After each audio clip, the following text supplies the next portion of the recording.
Yuk yang presentasi bersiap. Langsung dimulai aja.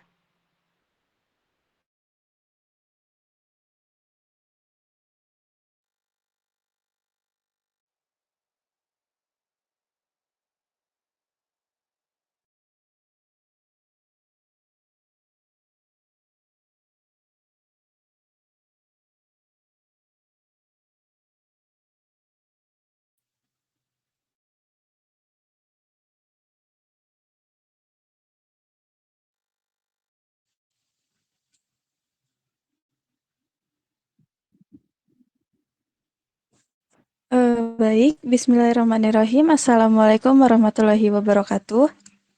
Waalaikumsalam Selamat warahmatullahi pagi. Selamat pagi semuanya. Selamat pagi Bapak, selamat pagi teman-teman.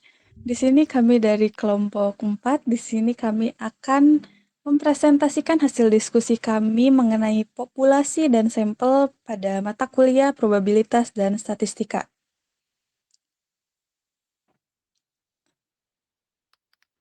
Nah, sebelum itu, izinkan kami memperkenalkan diri terlebih dahulu. Silakan bisa dimulai dari Deksi. Baik, perkenalkan nama saya Deksi Mardawibawa dengan NIM 2300648. Perkenalkan, saya Kinta Desvina dengan NIM 2306956. Perkenalkan, nama saya Kiroman Mahmud Maulana dengan NIM 2310417. Perkenalkan, nama saya Laras Janwa Puspa dengan NIM 2303712. Dan yang terakhir, perkenalkan nama saya Muhammad Ilham Yusuf dengan NIM 2301753.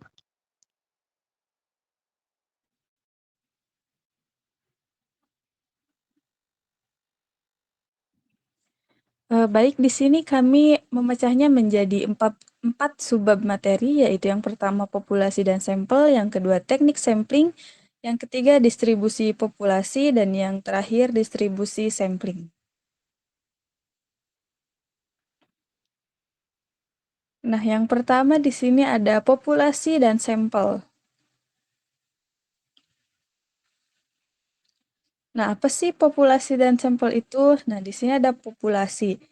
Populasi ialah semua nilai baik hasil perhitungan maupun pengukuran, baik kuantitatif maupun kualitatif, daripada karakteristik tertentu mengenai sekelompok objek yang lengkap dan jelas. Nah, untuk parameter ukuran populasi dilambangkan dengan huruf N besar. Nah, untuk sampel ialah wakil atau sebagian dari populasi yang memiliki sifat dan karakteristik yang sama yang menggambarkan dan dapat mewakili seluruh populasi yang diteliti. Nah, untuk parameter ukuran sampelnya yaitu dilambangkan dengan huruf N kecil. Nah, ini untuk gambarannya ya. Untuk populasi ini yaitu dalam ukuran atau jumlah yang besar, sementara untuk sampel ini yaitu beberapa bagian dari populasi yang bisa mewakili populasi itu sendiri.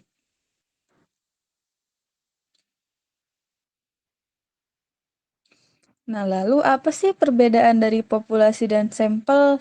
Nah, populasi ini merujuk pada keseluruhan dari objek atau individu yang menjadi dasar penelitian. Ini semua mencakup semua unit analisis yang memiliki karakteristik yang diteliti. Sementara untuk sampel, yaitu sebagian kecil dari populasi yang dipilih untuk mewakili keseluruhannya. Pengambilan sampel dilakukan karena populasi seringkali terlalu besar untuk diteliti secara menyeluruh.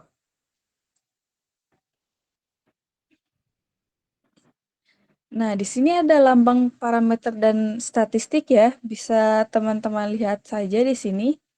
Untuk ukuran ciri rata-rata yaitu parameternya mu dan statistik sampelnya yaitu dilambangkan oleh X bar. Kalian bisa lihat aja semua karena ini gampang ya buat dimengerti kalau misalnya masih lambang parameter. Oke, bisa di next aja. Nah, selanjutnya di sini ada teknik sampling. Nah, teknik sampling ini itu apa sih gitu kan? Nah, sampel atau contoh ia adalah sebagian anggota populasi yang diambil dengan menggunakan teknik tertentu. Nah, teknik tertentu ini disebut teknik sampling. Atau sebutan lain dari teknik sampling ialah teknik pengambilan sampel. Lalu apa sih kegunaan teknik sampling? Di sini ada 3 kegunaan dari teknik sampling. Yang pertama yaitu mereduksi anggota populasi menjadi anggota sampel yang mewakili populasinya atau representatif sehingga kesimpulan terhadap populasi dapat dipertanggungjawabkan. Lalu yang kedua, lebih teliti menghitung yang sedikit daripada yang banyak. Dan yang ketiga yaitu menghemat waktu, tenaga, biaya, dan menghemat benda coba yang merusak. Nah, selanjutnya di sini ada cara melakukan teknik sampling yang akan disampaikan oleh rekan saya, Ilham. Silakan Ilham.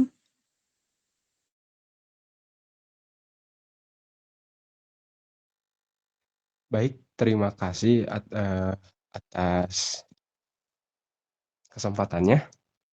Di sini saya akan menjelaskan bagaimana itu teknik sampling. Teknik sampling itu sendiri ada 2 macam. Yang pertama ada probability sampling atau sampling random, yaitu cara acak atau random yang dilakukan dengan cara undian, ordinal, atau tabel bilangan random, ataupun dengan komputer. Yang kedua, ada non-probability sampling, yaitu sampling yang non-random atau tidak secara acak. Ini bisa disebut juga sebagai incidental sampling, yaitu pengambilan contoh yang secara acak seperti yang saya tadi sebutkan.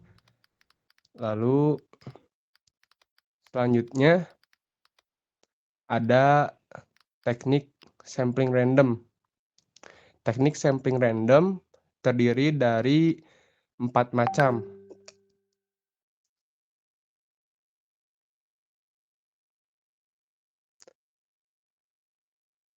Yang pertama ada simple random sampling.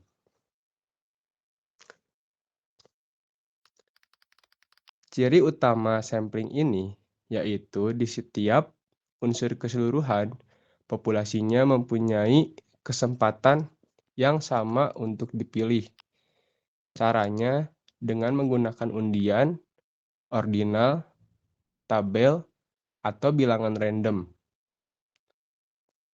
Dan di sampling random ini mempunyai keuntungan dan kelemahannya itu sendiri.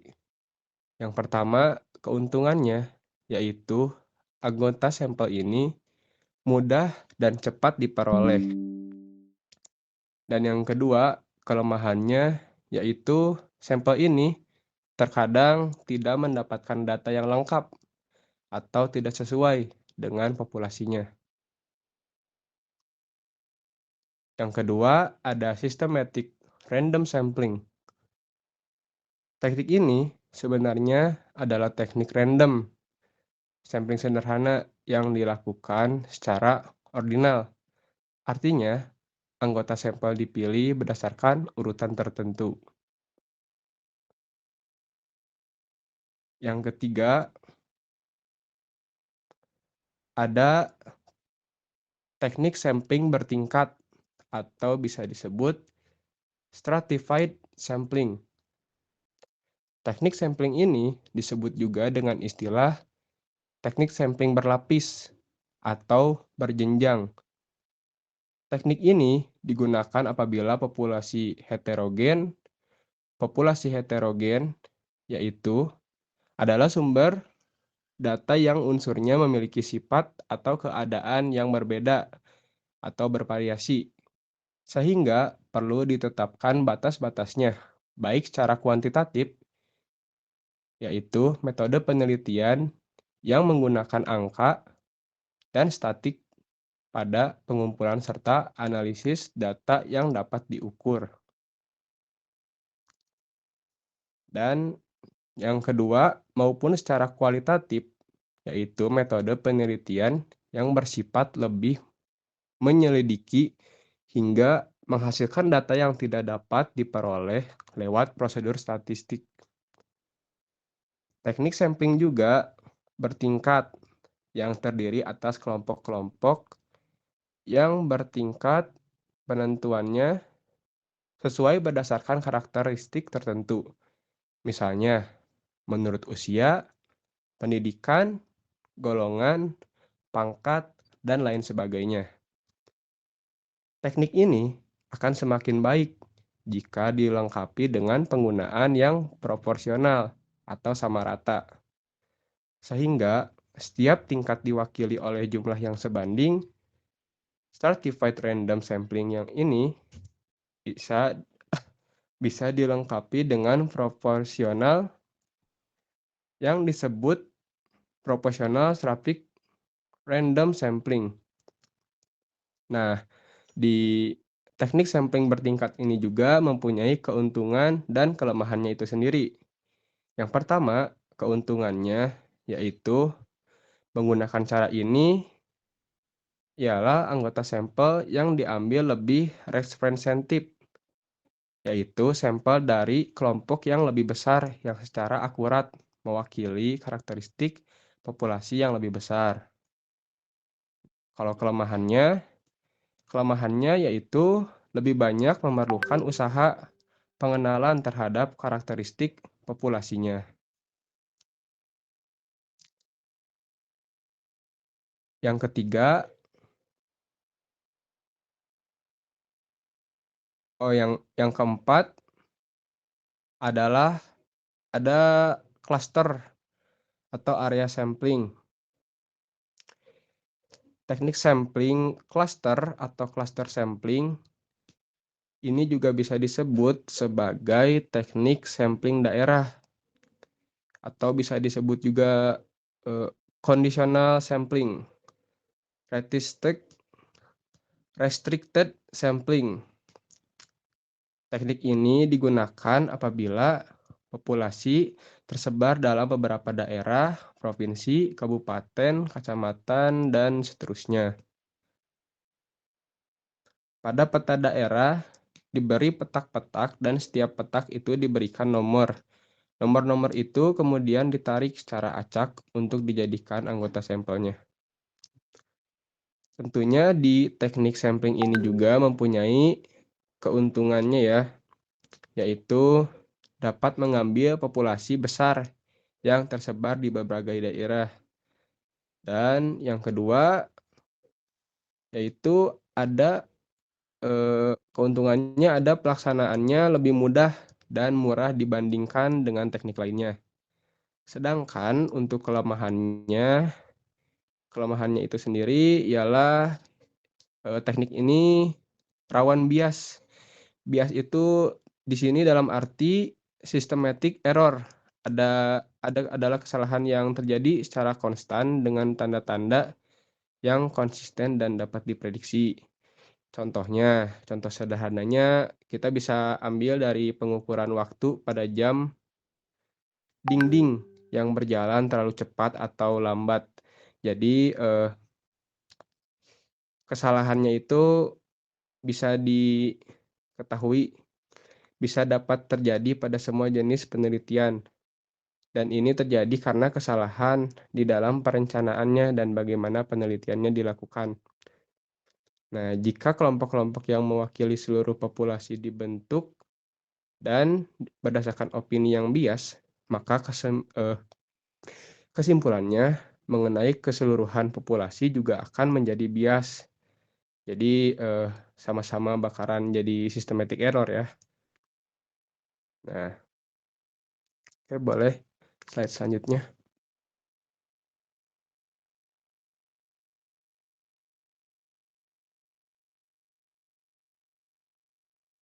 Nah, yang selanjutnya ada teknik sampling non-random.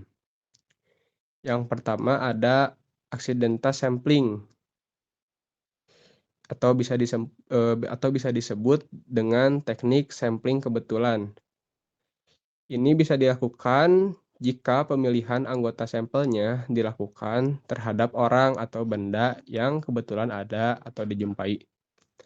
Yang kedua ada purposive sampling. Teknik ini digunakan apabila anggota sampel yang dipilih secara khusus berdasarkan tujuan penelitiannya. Yang ketiga ada kuota sampling. Teknik ini bisa digunakan apabila anggota sampel pada suatu tingkat tertentu ataupun bisa disebut dengan kuota dengan ciri-ciri yang tertentu. Selanjutnya,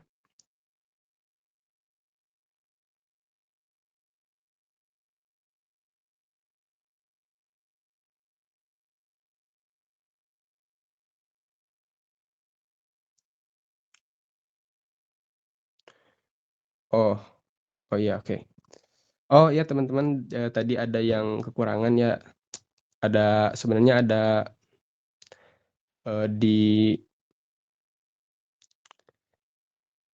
tadi ada sampel size juga teman-teman. Sampel size itu besar anggotanya harus dihitung berdasarkan teknik-teknik tertentu agar kesimpulan yang berlaku untuk populasi dapat dipertanggungjawabkan. Nah, di sampel size itu, ini maaf ya teman-teman, saya lupa dengan satu yang ini. Jadi di samping itu harus pula memenuhi teknik sampling seperti yang diuraikan. Jadi anggota sampel itu secara ideal mewakili populasinya. Jadi seperti referensi, seperti sampel size itu sendiri. Oke, kita bisa lanjut lagi. Yang selanjutnya ada penentuan besarnya anggota sampel.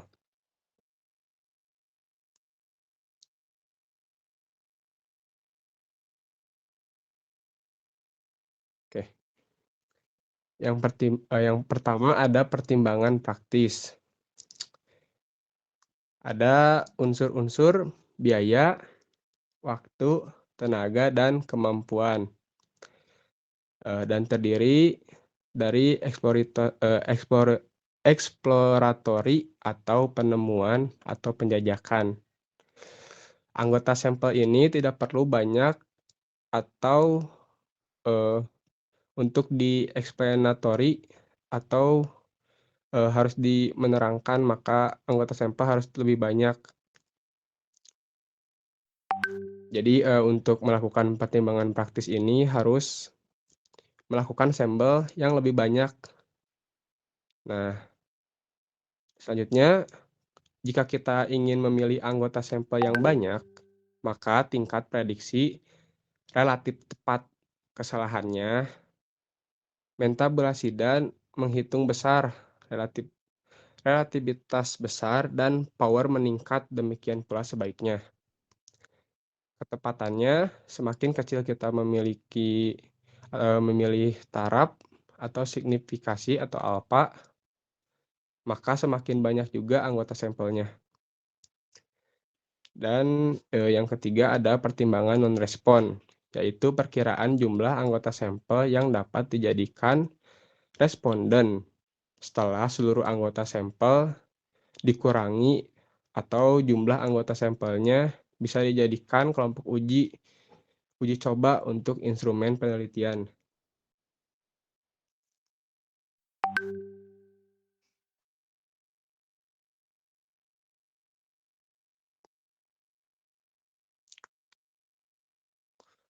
Oh ya, mau jelasin juga untuk tadi pertimbangan praktis itu menyangkut unsur-unsur biaya, waktu, tenaga, dan kemampuan, dan selanjutnya ada unsur eksploitasi, dan yang ketiga itu powernya akan meningkat. Itu tambahan aja sih. Oke, bisa dilanjut oleh dingin. Baik, terima kasih kepada Ilham. Selanjutnya di sini akan dilanjutkan oleh rekan saya yaitu Kinta. Silakan Kinta. Baik, terima kasih Laras atas kesempatannya. Jadi di sini saya akan menjelaskan mengenai teknik menghitung besarnya anggota sampel. Nah, kelompok kami menggunakan dalam menghitung besar anggota sampel, kelompok kami itu menggunakan salah satu rumus yakni rumus Lovin. Jadi rumus Lovin ini pertama kali dicetuskan oleh salah satu ilmuwan yang bernama Slovin pada sekitar tahun 1960-an dan dipublikasikannya melalui jurnal The Philippine Statistician. Namun literatur lain itu mengatakan bahwa Slovin ini sebenarnya bukan pencetus utama, tetapi seseorang yang bernama Yamane pada tahun 1967 yang menjadi referensi tertua yang mencantumkan rumus Slovin. Nah, rumus ini awalnya digunakan untuk mencari sampel dengan populasi yang sangat besar, sehingga perlu adanya rumus tertentu untuk dapat mencari sampel yang dapat mewakili seluruh populasi yang besar itu. Nah, rumus Lovin ini adalah suatu rumus yang digunakan untuk menentukan jumlah minimum sampel dari populasi yang terbatas atau disebut juga dengan finite population survey. Rumus ini termasuk ke dalam simple random sampling karena setiap individu mempunyai kesempatan yang sama untuk dijadikan sampel. Formula dari rumus Lovin ini yaitu N kecil. N kecil ini bermakna sampel minimum sama dengan N besar atau total populasi per 1 ditambah N besar atau total populasi dikali E atau persentase batas toleransi atau biasa disebut dengan margin of error dikuadratkan. Nah, di sini ada contoh soalnya, yaitu seorang peneliti ingin mencari jumlah sampel dari 2.000 orang di sebuah daerah. Jika akurasi dari penelitian itu adalah 98%, maka berapa jumlah minimum sampel yang bisa diambil? Nah, step 1, kita mengisi dulu nilai dari N besar atau total populasinya dan E atau persentase batas toleransi. Di soal ini, total populasinya itu sebanyak 2.000 orang. Dan persentase batas toleransinya, cara menghitungnya yaitu 100% dikurangi dari akurasinya. Di sini akurasinya itu kan 98%. Jadi persentase batas toleransinya itu adalah 100% dikurangi 98% sama dengan 2% dan kita jadikan desimal yaitu 0,02%. 0,02. Lalu lanjut ke step 2. Step 2 itu tinggal kita kalkulasikan aja dan bulatkan jika hasilnya adalah bilangan desimal. Nah, sampel minimum itu sama dengan tadi N-nya itu kan 2.000 dibagi 1 ditambah total populasinya itu 2.000 dikali persentase batas toleransinya itu 0,02 kuadrat. Nah, nanti hasilnya itu sampel minimumnya itu sejumlah 1.111,11 sekian. Nah, karena orang itu tidak mungkin kita gunakan desimal, jadi kita bulatkan ke atas menjadi 1.112. Nah, penting untuk dicatat juga bahwa rumus Lovin ini memiliki beberapa asumsi dan batasan dan penggunaannya harus disesuaikan dengan kondisi spesifik dari penelitian yang sedang dilakukan. Selain itu, rumus Lovin ini biasanya digunakan dalam populasi yang cukup besar dan tidak memiliki populasi distribusi yang tidak merata. Jika kondisi penelitian tidak memenuhi asumsi tersebut, metode lain dapat digunakan untuk menghitung ukuran sampel yang mungkin lebih sesuai. Selanjutnya ada distribusi populasi. Nah, distribusi populasi itu dapat diartikan sebagai distribusi probabilitas dari data populasi yang merujuk pada cara di mana individu-individu dalam suatu populasi tersebar atau terdistribusi di dalam suatu area atau wilayah tertentu. Nah, di sini ada contoh soalnya. Misalnya, 5 orang mahasiswa kelas C pada mata kuliah matematika diskrit mendapatkan nilai-nilai sebagai berikut. Ada 80, 90, 75, 70, dan 80. Nah, X besar itu menyatakan nilai dari mata kuliah matematika diskrit. Dan P, X sama dengan X, itu menyatakan probabilitas dari data populasi nilainya.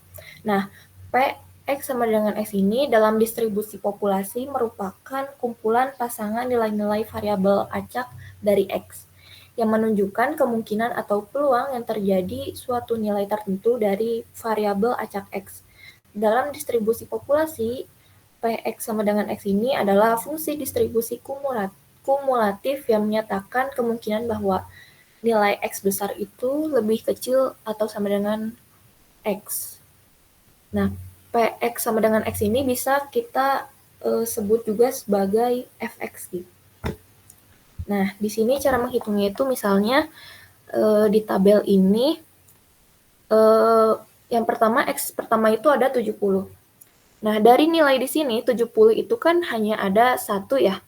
Nah, dan total populasinya itu ada 5. Jadi, cara mencari Px sama dengan X atau Fx itu adalah tinggal 1 dibagi 5 itu kan sama dengan 0,2.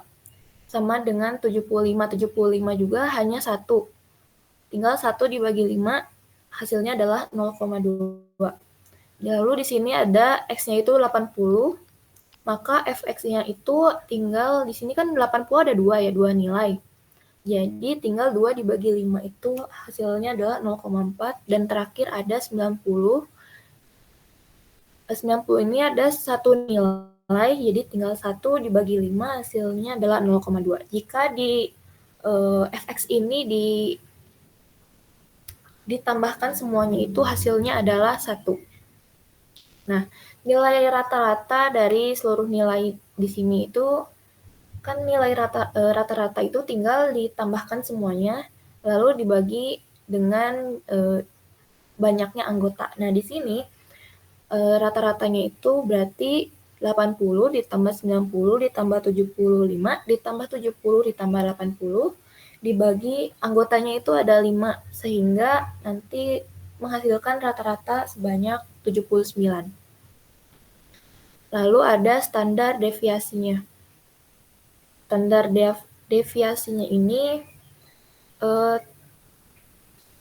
caranya adalah dengan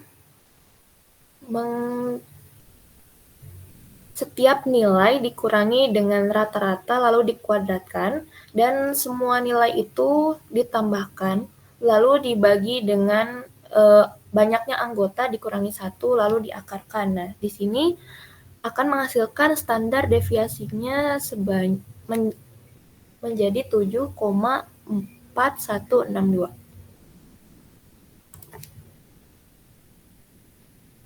Mungkin sekian dari saya, akan saya kembalikan ke moderator. Baik, terima kasih kepada Kinta yang sudah menjelaskan rumus dari solvin. Selanjutnya di sini ada distribusi sampling yang akan dijelaskan oleh rekan saya yaitu Kiroman. Silakan Kiroman. Baik, di sini saya akan menjelaskan distribusi sampling. Boleh dilanjut?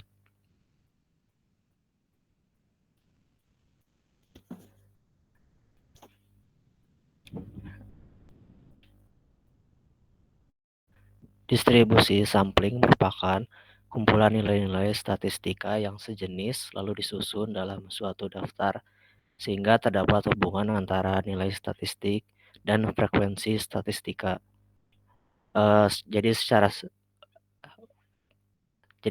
sederhana, distribusi sampling adalah cara untuk menggambarkan variasi yang mungkin dari nilai-nilai statistik yang diperoleh dari berbagai sampel acak yang diambil dari populasi yang sama, yang dimana ini membantu kita memahami seberapa representatif sampel tersebut terhadap populasi secara keseluruhan, serta memberikan perkiraan tentang seberapa akurat nilai-nilai statistik yang dihasilkan dari sampel tersebut. Misalnya, kita ingin mengetahui tinggi rata-rata mahasiswa di sebuah perguruan tinggi. Populasi dalam hal ini adalah semua mahasiswa yang terdaftar di perguruan tinggi tersebut. Namun, karena tidak mungkin untuk mengukur tinggi semua mahasiswa, sehingga caranya adalah dengan memilih untuk mengambil sampel secara acak. Misalnya 100 mahasiswa dari populasi tersebut. Setelah mengukur tinggi 100 mahasiswa tersebut, kita dapat menghitung nilai statistik tertentu, seperti rata-rata tinggi, median, atau deviasi standar dari sampel tersebut. Distribusi sampling dalam hal ini akan memberikan gambaran tentang probabilitas untuk setiap nilai statistik yang mungkin kita peroleh dari sampel acak yang diambil dari populasi. Lanjut slide ya.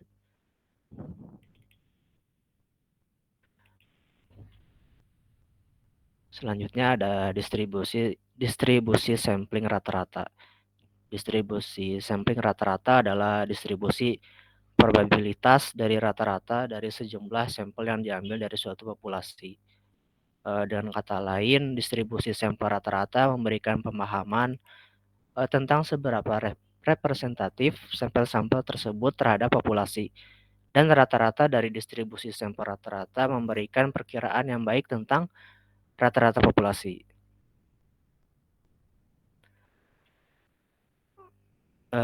Lalu menurut dalil batas memusat, rata-rata dari distribusi sampling rata-rata adalah sama dengan rata-rata populasi. Dan deviasi standar dari distribusi sampling rata-rata adalah deviasi standar populasi dibagi dengan akar kuadrat dari ukuran sampel N. Yang berarti ini semakin besar ukuran sampel yang diambil, semakin kecil deviasi standar dari distribusi sampling rata-rata. Dengan demikian, distribusi sampling rata-rata menggambarkan bagaimana rata-rata sampel bervariasi di sekitar rata-rata populasi.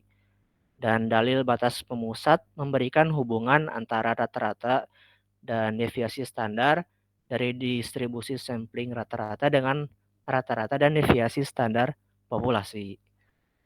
Misalnya, seorang pencinta kopi yang ingin mengetahui rasa kopi dari sebuah kafe yang populer di kota. Kafe tersebut memiliki banyak variasi kopi dan kita ingin mendapatkan gambaran yang baik tentang kopi secara keseluruhan. Lalu kita melakukan sampling dari menu kopi kafe tersebut, namun kita tidak bisa mencoba semua jenis kopi yang mereka tawarkan. Sehingga gantinya kita memilih untuk mencoba sejumlah kecil kopi saja. Katakanlah 5 jenis yang berbeda sebagai sampel. Setiap kali kita mencoba satu cangkir kopi, kita mencatat seberapa baik kita menyukainya dan memberi nilai dari 1 hingga 10. Setelah mencoba 5 cangkir kopi, kita menghitung rata-rata skor dari semua cangkir yang kita coba. Misalkan rata-rata dari 5 cangkir tersebut adalah 8. Sekarang bayangkan jika setiap orang di kota melakukan hal yang sama seperti kita, yaitu mencoba 5 jenis kopi yang berbeda dari kafe tersebut dan mencatat rata-rata skornya. Sekarang terdapat banyak sampel dari populasi kopi di kafe tersebut. Distribusi sampling rata-rata dalam hal ini akan memberikan gambaran tentang bagaimana rata-rata skor dari sampel ini tersebar di sekitar rata-rata populasi kopi dari kafe tersebut. Jika banyak orang yang mencoba kopi dari kafe yang sama dan mencatat rata-rata skor mereka, kita akan melihat sejumlah variasi dalam rata-rata skor tersebut. Dalil batas memusat dalam hal ini mirip dengan gagasan bahwa semakin besar ukuran sampel, misalnya jika setiap orang mencoba 10 jenis kopi daripada hanya 5, semakin dekat rata-rata skor dari sampel tersebut akan mendekati rata-rata populasi.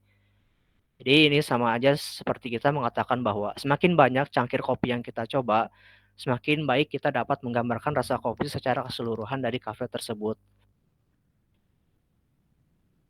Jadi distribusi sampling rata-rata memberikan gambaran tentang bagaimana variasi rata-rata sampel berkaitan dengan rata-rata populasi.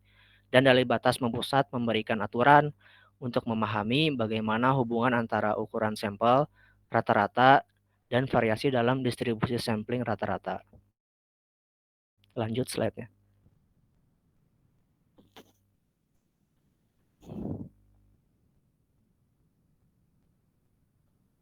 Sini ada contoh soal.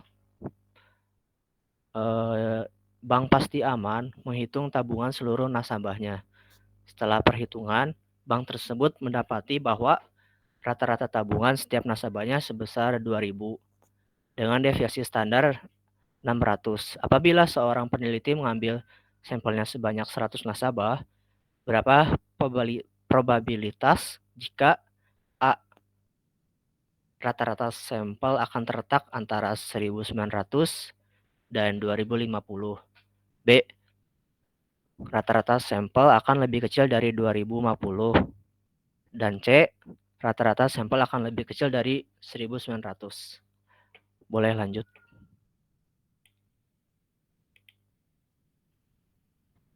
Oke, di sini jawabannya. Jika peneliti mengambil sampel 100 dari 600 populasi, akan terdapat C, yaitu populasi 600,100 kombinasi sampel yang mungkin.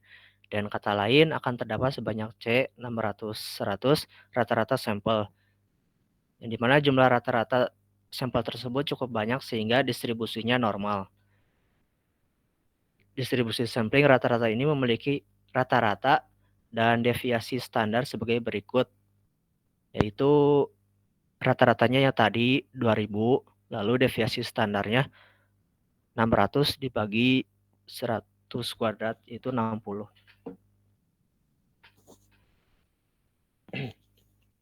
Selanjutnya untuk menyelesaikan soal tersebut kita akan menerapkan konsep menghitung luas daerah kurva normal. Untuk X-nya sampai dengan 1.900 yaitu 1.900 dikurangi rata-rata populasi yaitu 2.000 dibagi dengan deviasi standar yang menghasilkan hasilnya minus 1,67. Yang dimana ini minus 1,67 adalah z-score-nya atau ukuran statistiknya. Lalu kita masukkan ke dalam z-table. Untuk 2 digit pertama yaitu 1 sama 6, kita lihatnya dari kiri ke kanan, dari atas ke bawah. Lalu untuk digit terakhir yaitu 7, kita lihat dari kiri ke kanan. Sehingga setelah dipetakan gitu, setelah diketahui nilainya adalah 0,45,25 atau dipersenkan menjadi 45,25%.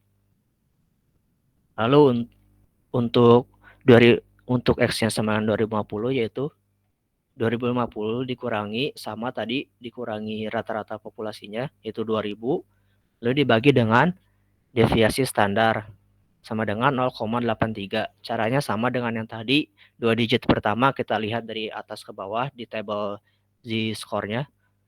Lalu digit terakhir yaitu angka 3 kita lihat dari kiri ke kanan. Setelah dipetakan akan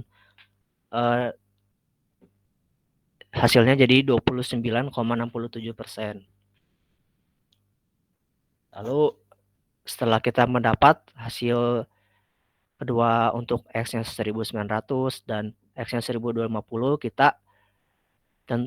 kita tentukan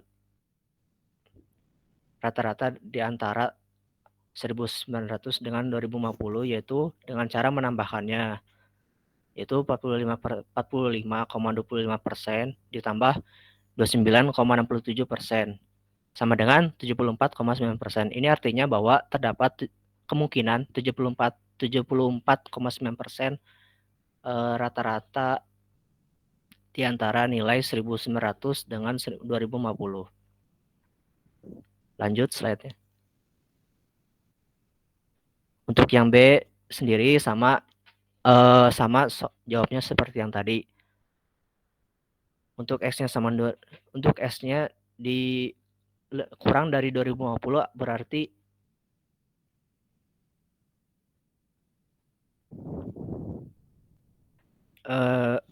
dalam konteks distribusi normal ketika ingin mencari probabilitas bahwa nilai kurang dari 1900, kita sebenarnya tertarik pada satu sisi dari distribusi, yaitu sisi kiri distribusi, sehingga sama aja dengan 50%, 2050 dikurangi populasi, rata-rata populasi yaitu 2000, lalu dibagi deviasi standar tadi sama dengan 0,83, yaitu 29,67%. Lalu kita mencari rata-rata di bawah 2050 sama dengan setengah dari deviasi normal, yaitu 50%, dikurangi 29,67%, sama dengan 20,33%. Artinya ada kemungkinan bahwa rata-rata berada di kemungkinan rata-rata 20,33% di bawah angka 2050. Lalu di C ada X-nya kurang dari 1900. Untuk X sama dengan 1900 yaitu 1900 dikurangi rata-rata populasi 2000 lalu dibagi dengan deviasi standar yaitu 60 sama dengan minus 1,67 sama dengan 45,25%. Maka untuk rata-rata X kurang dari 1900 yaitu 50% dikurangi 45,25% yaitu 4,75%. Artinya ada kemungkinan rata-rata berada di bawah 1900 yaitu 4,75% kemungkinan. Segitu saja, saya kembalikan kepada moderator.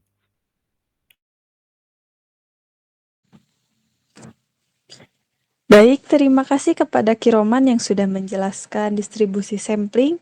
Selanjutnya di sini ada distribusi sampling proporsi yang akan dijelaskan oleh rekan saya Deksi. Kepada Deksi dipersilahkan. Baik, terima kasih atas kesempatannya. Di sini saya akan menjelaskan tentang distribusi sampling proporsi. Jadi distribusi sampling proporsi adalah distribusi dari proporsi atau persentase yang diperoleh dari semua sampel sama besar yang mungkin dari satu populasi. Jadi hanya ada satu populasi. Nah, ini dapat digunakan untuk mengetahui perbandingan antara dua hal yang berkomplemen, seperti persen bilangan ganjil dan bilangan genap, persen pemilih dan bukan pemilih dalam pemilu. Boleh next. Nah, di sini ada sebuah contoh soal.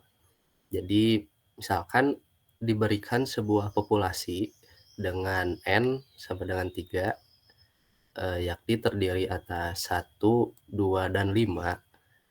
Nah, dua bilangan tersebut adalah bilangan ganjil dan satu bilangan yang lain adalah bilangan genap. Lalu apabila diambil sampel dua bilangan, maka tentukan distribusi sampling proporsi untuk bilangan ganjil. Nah, tentukan min dan bandingkan nilainya dengan parameter populasinya.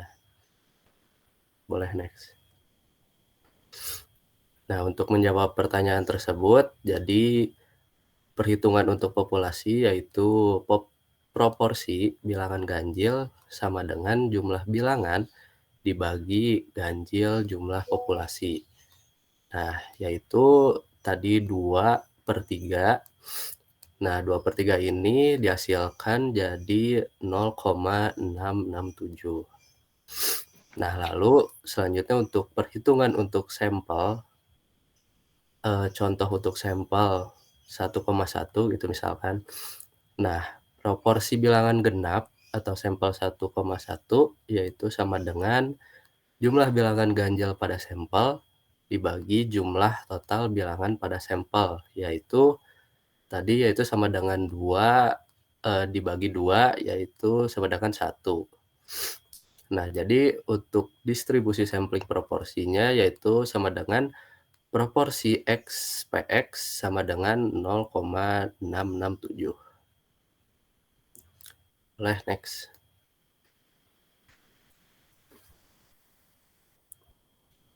Next. Nah, selanjutnya ada distribusi sampling selisih rata-rata. Nah, distribusi sampling selisih rata-rata ini adalah distribusi probabilitas yang dapat terjadi dari selisih rata-rata dua sampel yang berbeda berdasarkan pada dua sampel tertentu dari ukuran parameter dua populasinya. Jadi untuk distribusi sampling selisih rata-rata ini memiliki dua sampel yang berbeda. Next.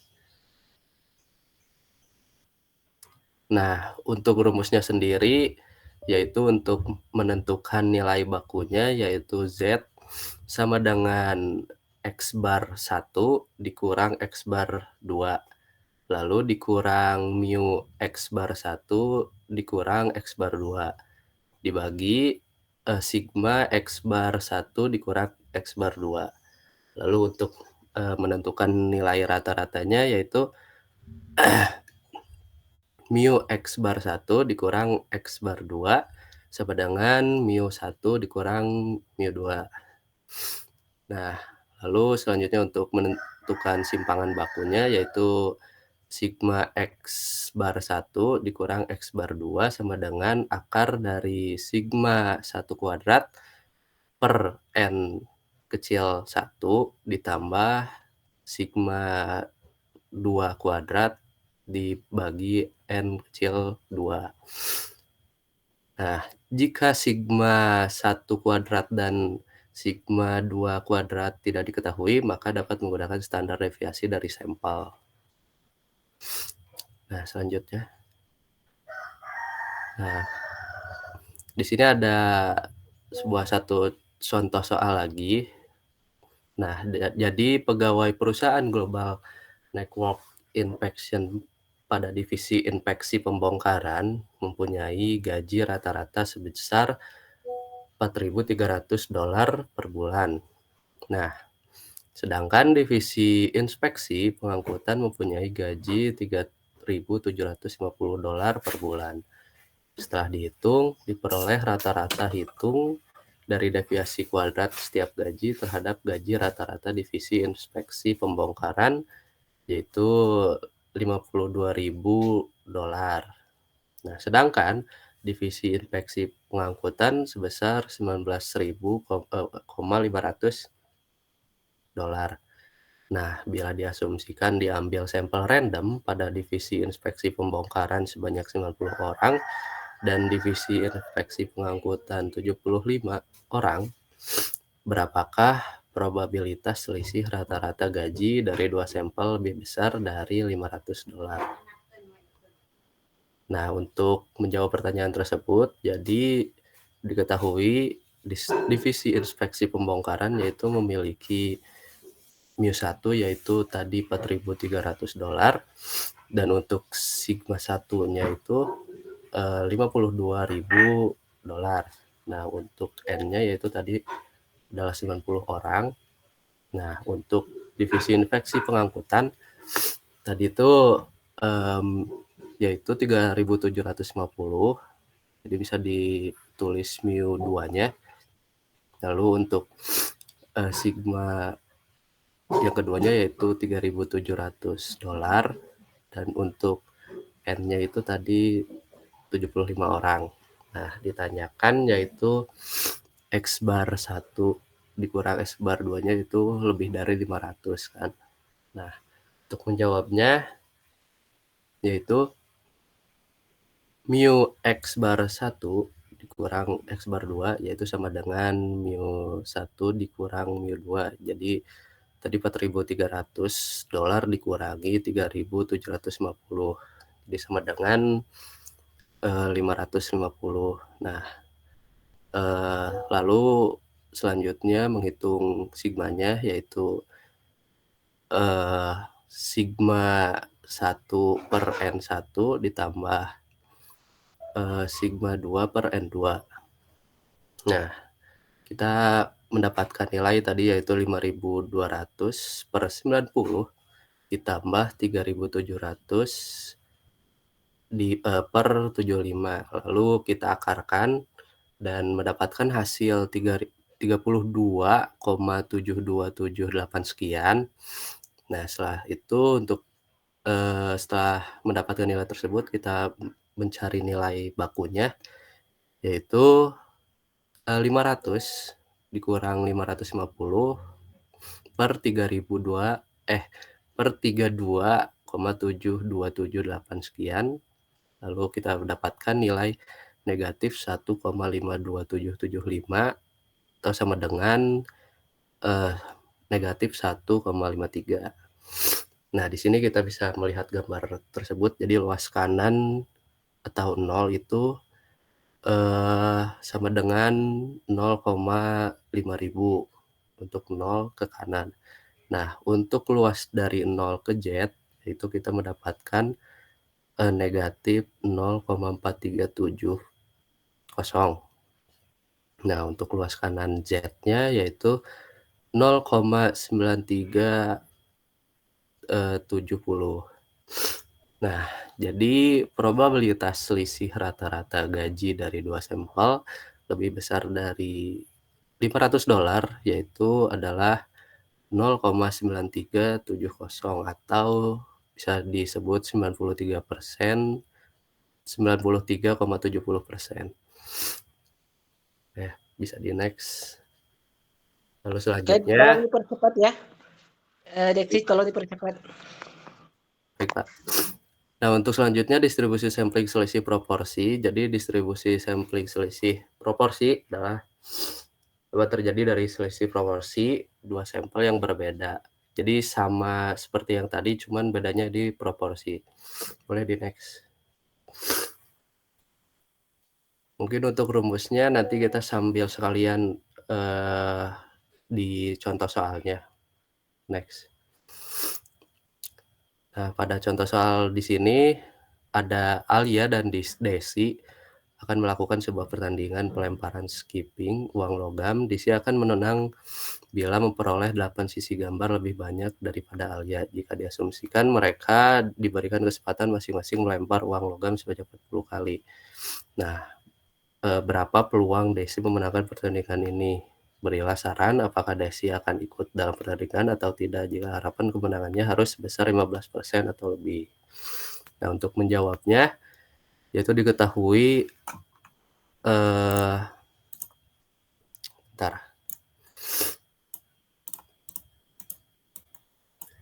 Jadi diketahui ada V1 sama dengan V2 yaitu sama dengan 50% dan N1 sama dengan N2 yaitu 40. Nah, ditanyakan yaitu X1 di per N1 yaitu kurang X2 per N2 yaitu lebih dari 15%. Nah, untuk menjawabnya yaitu V1 dikurang V2 yaitu 0,5 dikurang 0,5. Nah, sama dengan 0. Nah, lalu kita cari sigma dari X1 per N1 per X2 per N2. Nah, di sini kita mendapatkan nilai 0,5 dikali 1 dikurang 0,5 yaitu per 40 tambah 0,5 kurang 0,5 per 40. Nah, kita mendapatkan nilai dari 0,1346 sekian. Nah, untuk mencari nilai bakunya yaitu 0,15 dikurangi 0 per 0,1346 sekian dan kita mendapatkan nilai 1,11. Nah, kita mendapatkan luas kanan 0-nya yaitu 0,500 dan luas 0 kurang Z sampai Z maksudnya yaitu 0,3665 dan untuk luas kanan Z-nya yaitu 0,5 0,1335. Jadi peluang Desi untuk memenangkan pertandingan ini adalah 0,1335 atau 13,35%. Karena peluang Desi menang kurang dari harapan menangnya, yaitu 13,35%, lebih kecil dari 15%, maka Desi disarankan tidak mengikuti pertandingan ini.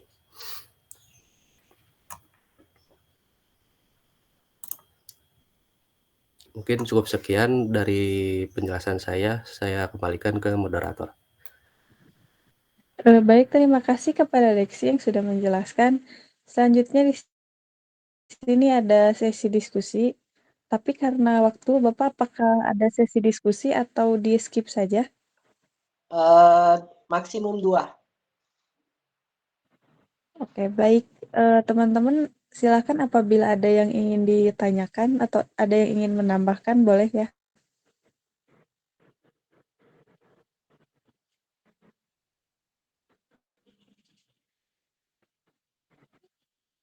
Boleh yang mau bertanya silakan untuk mengangkat tangan.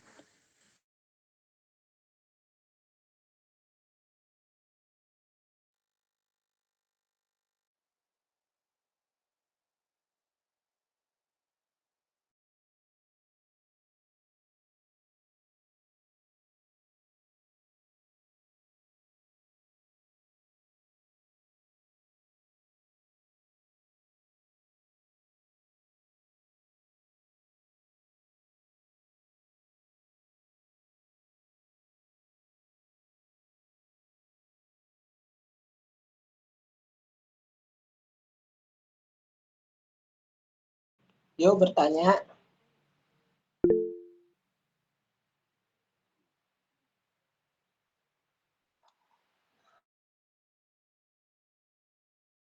Itu Vina mengangkat tangan. Baik, silakan kepada Vina. Izin bertanya, tadi kan dijelaskan dalam menghitung besarnya anggota sampel itu menggunakan rumus Lovin. Nah, apakah ada rumus selain dari rumus Lovin?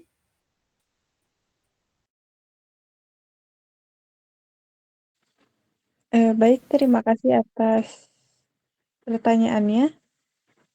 Apakah ada yang ingin ditanyakan lagi?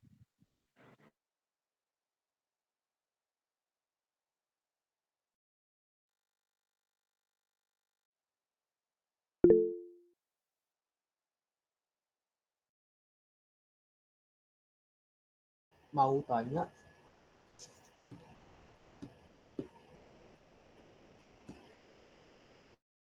Baik, silakan kepada Rosi. Coba slide-nya mundur. Tadi yang ini, ya ini. Nah itu yang luas kanan 0 itu dapat dari mana ya? Itu aja sih agak bingung.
Baik, di sini saya akan menjawab pertanyaan dari Vina yang intinya adalah adakah rumus lain yang dapat digunakan dalam menghitung besar sampel selain rumus Lovin? Apakah benar seperti itu, Vina? Betul. Nah, jadi selain rumus Lovin itu ada beberapa rumus lain yang dapat digunakan dalam menghitung besar sampel. Di antaranya itu yang pertama ada rumus Lemeshow, yaitu rumus ini itu digunakan untuk menghitung jumlah sampel dari total populasi yang tidak diketahui secara pasti. Yang kedua itu ada rumus proporsi binomial, yaitu rumus ini biasanya itu digunakan untuk penelitian survei biasanya dengan ukuran proporsinya. Yang ketiga itu ada rumus Cokran, yaitu mirip sama rumus Lovin, tapi rumus Cokran ini ada beberapa atribut yang ditambahkan. Yang keempat itu ada rumus tabel Isaac dan Michael. Rumus ini itu dapat digunakan untuk menentukan jumlah sampel dari jumlah populasi yang diketahui. Rumus ini itu mengambil kira tingkat kesalahan yang diinginkan. Mungkin sekian saja Pak jawaban dari saya. Apakah sudah cukup, Vina? Cukup. Terima kasih. Baik, sama-sama.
Jawaban kedua yang tadi udah?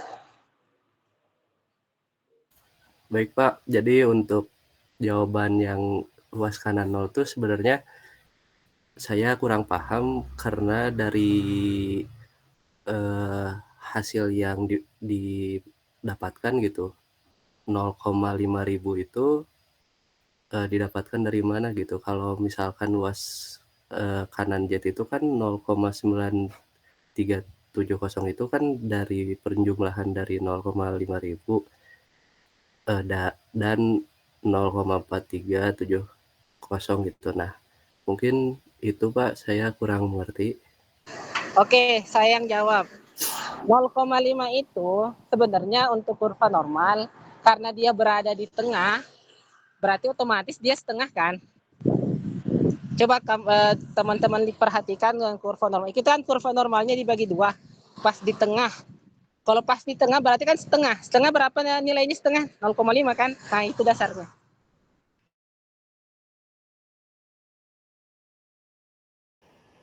Oh iya Pak, oke Pak, terima kasih.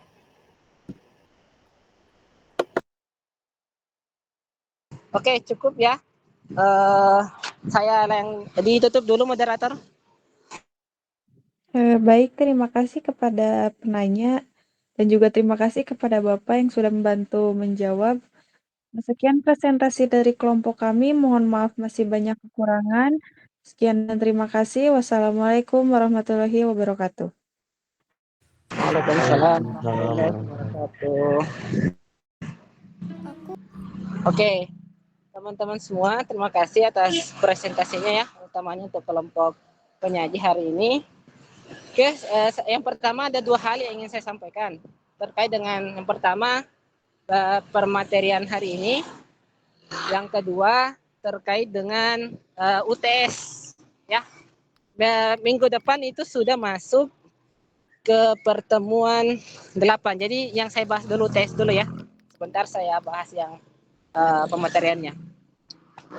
Oke, karena pematerian sudah sampai di kelompok 8, di pematerian ke-7 dan minggu depan, Kamis depan ya, sudah masuk ke pertemuan 8, sehingga minggu depan teman-teman akan mengikuti UTS.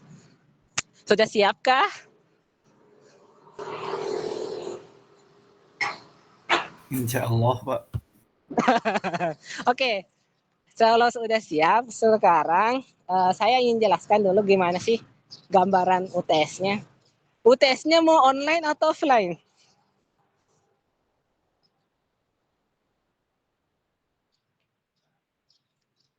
Aku nanya.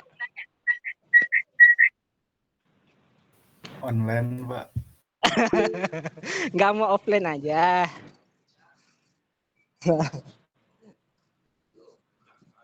Main aja, Pak.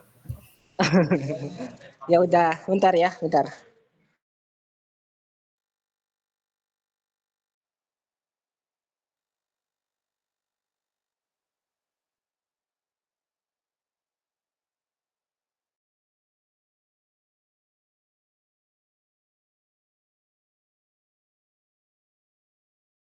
Oke, kalau gitu kita laksanakan aja secara online, dikerjakan dalam waktu 1 minggu. Seneng kan?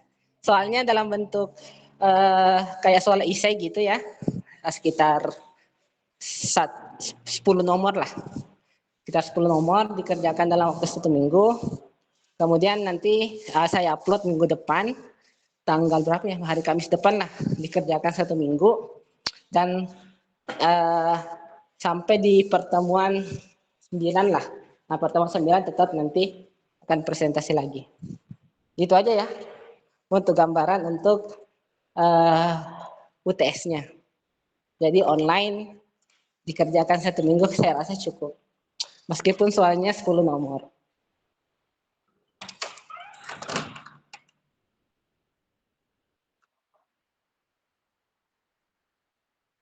Ya. Kalian belum, kan sudah. Sekarang kelompok 7 Kak, yang populasi dan sampel kan udah selesai. Kelompok 5 kan dapatnya presentasi ini kan, apa? Uji normalitas kan atau uji asumsi.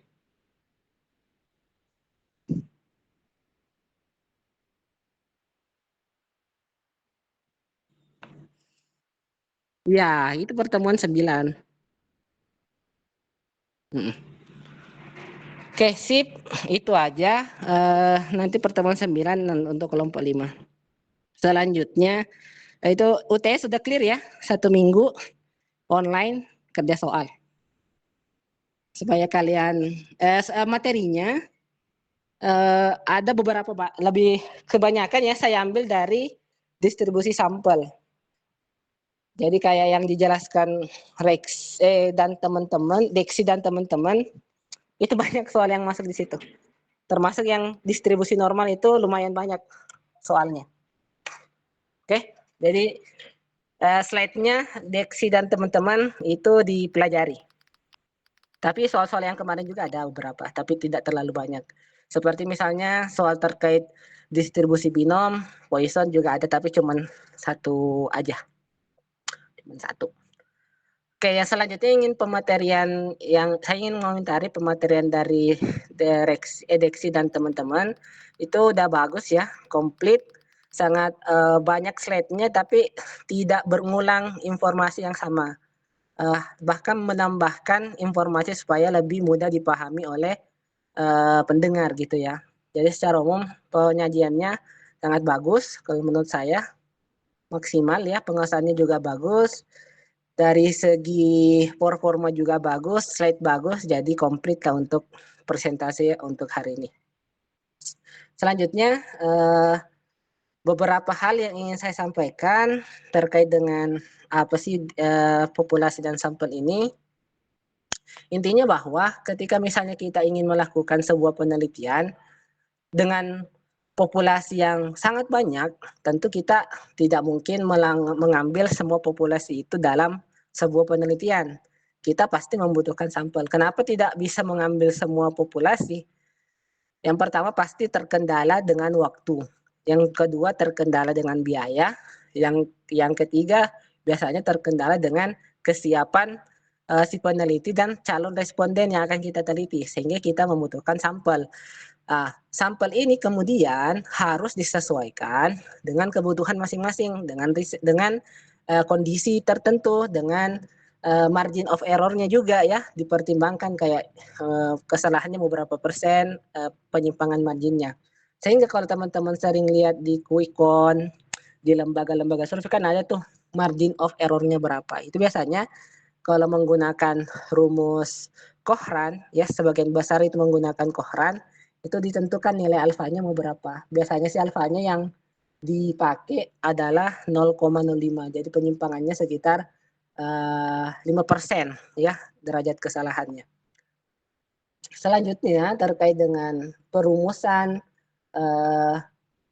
macam-macam teknik sampling, itu secara umum cuma ada dua sebenarnya. Ada yang namanya probability sampling dan non probability sampling. Probability sampling artinya semua anggota dari populasi punya kesempatan menjadi sebagai sampel, dijadikan sebagai sampel. Sedangkan yang non probability itu tidak semuanya bisa menjadi sampel. Kenapa? Karena dalam non probability itu sangat cenderung memiliki kriteria tertentu.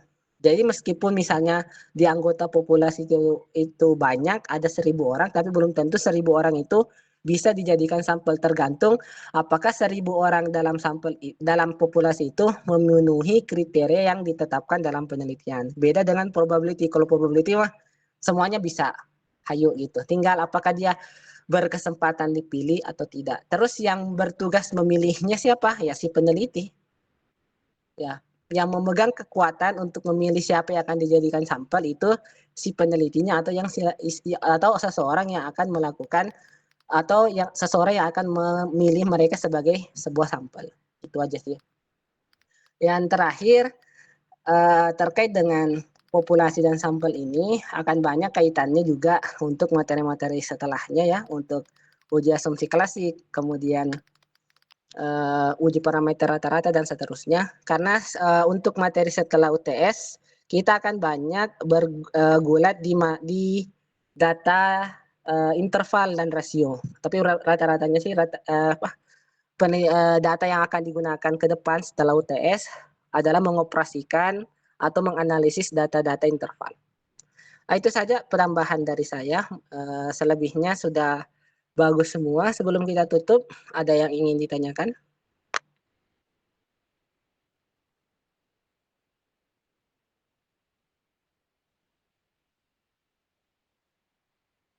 Oke, kalau tidak ada, saya rasa cukup ya. Demikian pertemuan kita hari ini, sampai jumpa minggu depan. Untuk nanti UTS-nya saya upload hari Kamis pagi juga. Ya, hari Kamis pagi saya upload. Demikian, Assalamualaikum warahmatullahi wabarakatuh. Waalaikumsalam warahmatullahi wabarakatuh. Terima kasih, Pak. Yuk. Terima kasih, Pak.